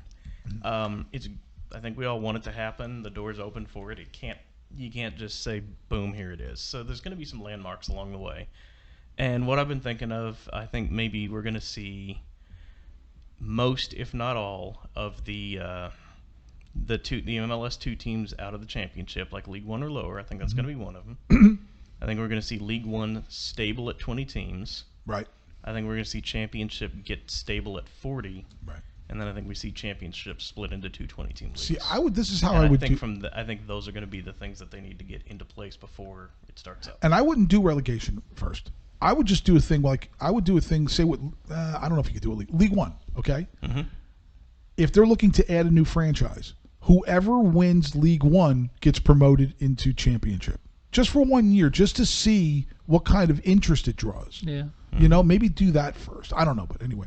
Yeah. Coach, is there any coach? I called you. I tried. I was going to call you coach. I can't Mr. believe I Vice did President. that. Mr. Vice President. Mr. Vice President, That's right. we always let everybody. If there's anything you want to add, please do.